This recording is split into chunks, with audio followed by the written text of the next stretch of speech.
Alright, hey guys, Afterburn here. I am coming back at you. I know it's been a while since my last in-person type of review. Last time we took a look at the Iron Factory Power Glide, and today we're going back to Iron Factory. So give me a minute and we'll set it up.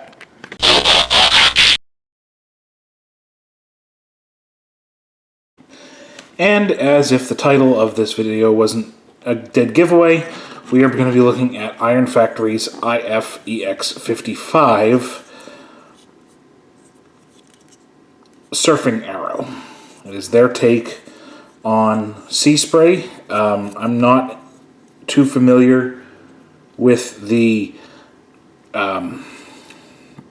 comics, so I'm not 100% knowledgeable on which version of Seaspray this is, but he is a little hovercraft. Nicely done in this deep royal blue, white, this gray. He is hollow from the inside. You kind of can tell from the back how he kind of folds up. But for a 3 point some odd inch figure, and a figure that you're most likely going to be displaying in robot mode, he actually looks really cool. Now, accessories, he does come with his little harpoon gun, and you just take that hole there. There's a notch, there's a tab right there underneath his nose cone. You just plug it together and there it sits for storage. We'll look at that in a little bit.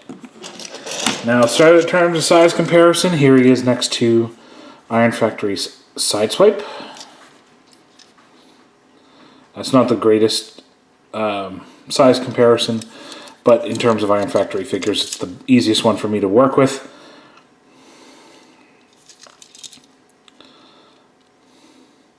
And yeah, so on to transformation. So to start transformation, now I haven't transformed him back in quite some time. I transformed it back when I was first going to do the Power Glide review and try to get all of them done in succession. Excuse me.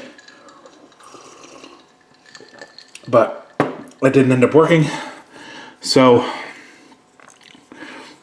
we're going to go just as how I'm seeing it. So you're going to come up under here, and you're going to, hopefully, I hope this is the right way I'm going to do this. Yeah, you want to take this and you want to flip it up a bit just so it unhooks. Same thing on the other side. Just to get that out the way, and you can move the arms up and out of the way for now. You want to...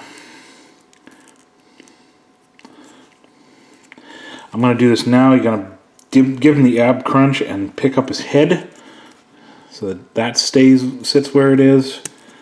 Then you can bring his fin up over his head.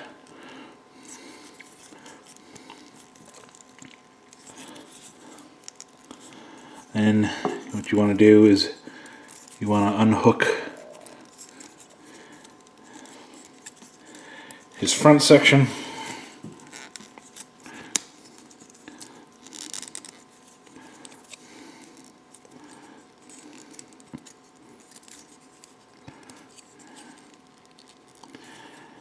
And you're going to completely unhook it from his legs.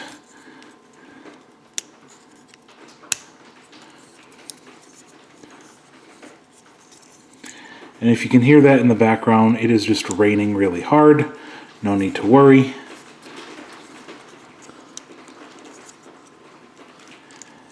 So once you get his backpack all situated, you want to rotate him at the waist, 180 degrees.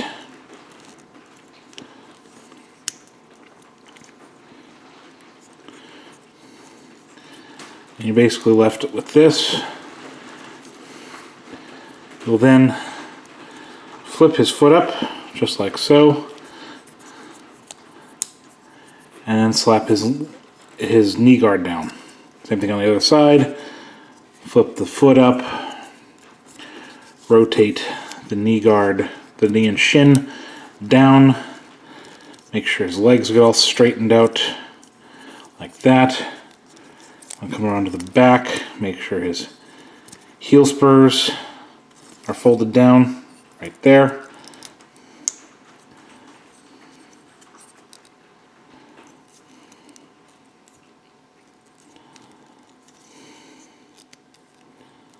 Okay, I believe that's fine. I'm going to rotate his arms around and fold them up. Rotate them around, fold them up, fold down the elbow, fold out the fist. Pretty straightforward. With these, you can do whatever you want. You can leave them down. You can fold them out like shoulder pads. I think that looks a little silly. So I'm just going to leave them down at the sides like that. And then we can bring in his weapon. Got a little tab right there. Fold down the handle. And it's basically a square slot in the hole. Bingo, bango. There is Seaspray in robot mode. And as you can tell, he's much more complete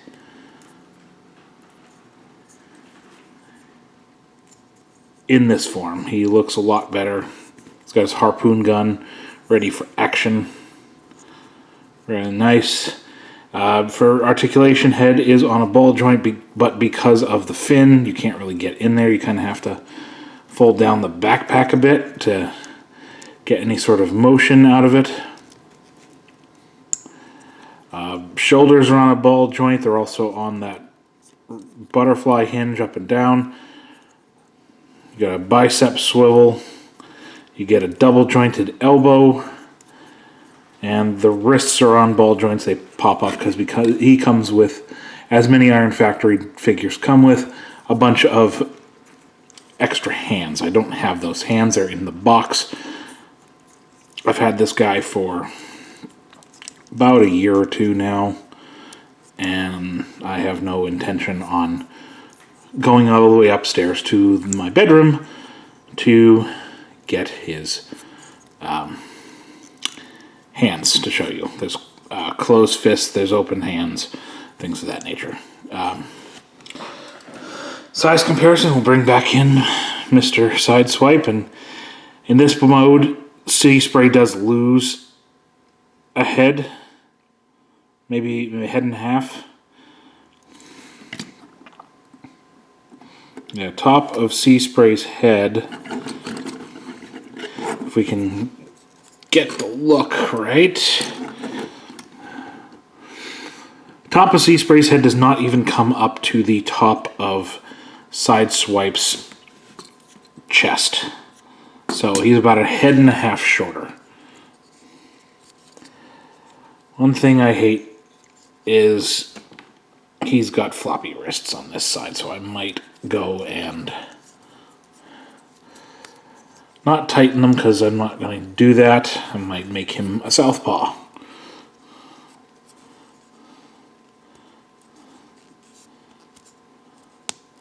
There we go.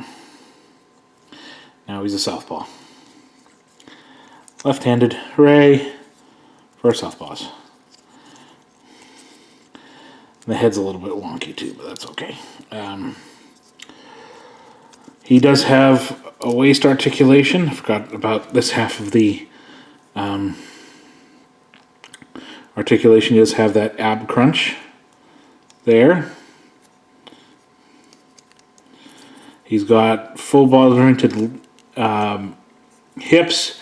He's got a ball jointed thigh swivel, but it's mostly because of his transformation, how he goes up and out like so. He's got a double jointed knee, which gets you pretty deep bend. And the feet are on a swivel, but with all the junk in the way from his shin guards, you can't really get too much out of him. But that is pretty much it for Seaspray. Now, I picked him up from, I believe it was Big Bad Toy Store. Could be wrong. They're constantly bringing out new ones. I have a Brawn on the way. He'll be on the channel. Obviously, I have Huffer and Pipes. Those two are coming soon, as well as a special video that will be coming out in a little while, just because it's so intense, so involved. I need to spend some time with the individual pieces so that I can get used to figuring them out. And that is basically it. So if you do like this video or any of my other offerings, I'm also doing a Temtem Let's Play.